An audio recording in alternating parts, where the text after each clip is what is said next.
OCD is a master manipulator. It doesn't just yell at you about worst case scenarios, it whispers just enough truth to make you doubt everything. Today, I'm going to be talking about the tricks, cheats, and mental loopholes OCD uses to keep you stuck. Not only are you going to hear how it keeps you stuck, you're also going to learn how to spot these things so that you can pull yourself back into the land of the here and now. As you know, OCD doesn't play fair. It lies, cheats, bends the rules, and it does this all to make you feel like you have to listen to it. OCD thrives on confusion, and if OCD were a person, it's one of the most toxic friends out there because it twists your words and makes you second guess yourself. You could be doing all the hard work. You could be doing the exposures, the journaling, the worksheets, the awareness, and somehow OCD still has that upper hand. Why? Because it's tricking you in ways you haven't identified yet. So today I'm going to be pulling back the curtain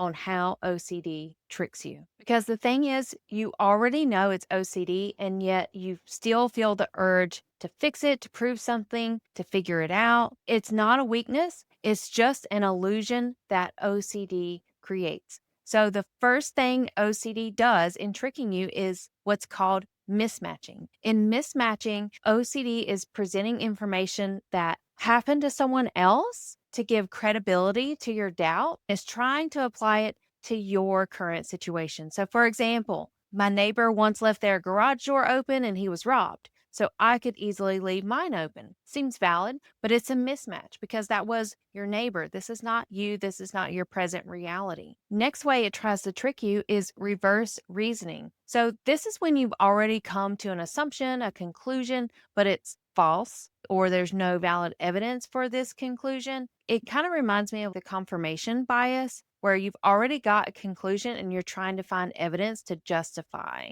this assumption. The typical reasoning starts with an observation in reality, but then it leads to a conclusion about that observation. The example is with the doorknob. You're already assuming the doorknob is dirty, so then you go to the idea of it's dirty because a lot of sick people touch it. There's no evidence for that, but you're convinced that the doorknob is dirty because apparently sick people have touched it. So it begins with an idea that creates a conclusion, and then you try to find evidence to justify that reasoning, but it's totally backwards and in reverse. Next is out of context facts, where OCD presents facts which may or may not be true because they have nothing to do with the reality in the here and now. Just like, for example, meteors hit the earth, but that's not what's happening right now at this very moment. So we're going to act very different if there is a meteor on its way here to earth, right? But that's totally out of context of what's actually happening right now. So we're going to go about our lives as if we're not afraid of a meteor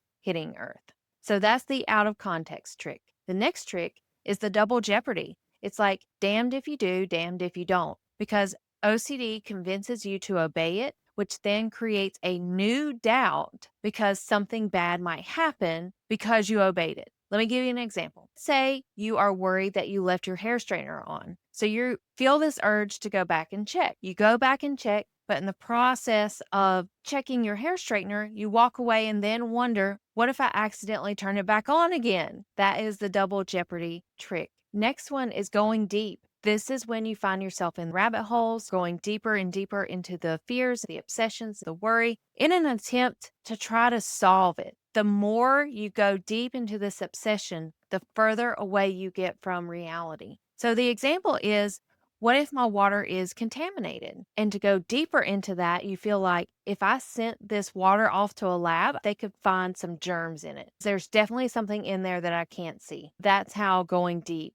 works and tricks you. Living the fear is another trick. I'm sure we've all been there where we get so nervous and so worked up that we actually start to experience a headache or nausea, chest tightness. Those physical feelings start to then trick you into believing that some of these health worries are coming true. What if I'm actually having a heart attack? What if I have a brain tumor? Or what if I actually get sick and vomit? Last one is testing it out. This one shows up in sexual orientation OCD, even relationship OCD. OCD convinces you to test out a behavior because you're trying to get evidence to disprove your doubt. The example is I doubt my sexual orientation, so I look at other women to test if I'm turned on. But then you feel confused if you are turned on. Like, how do you know? Same situation for your relationship. Like, how do I know I'm with the one? Then you start to look at other potential partners and seeing yourself with them. And it's like, oh my goodness. Okay, so like with relationship OCD, it will trick you into thinking, do I feel excited when I think about my partner? So you're trying to test your feelings, you're searching your body, you're waiting for a feeling, and that spark doesn't show up. So you start to panic. You may also test it out in your mind of imagining you two getting married to see how you feel. And if you feel happy, then it's good. But if you feel numb, then it's a sign that it's wrong. But no matter what the result is, OCD finds a loophole.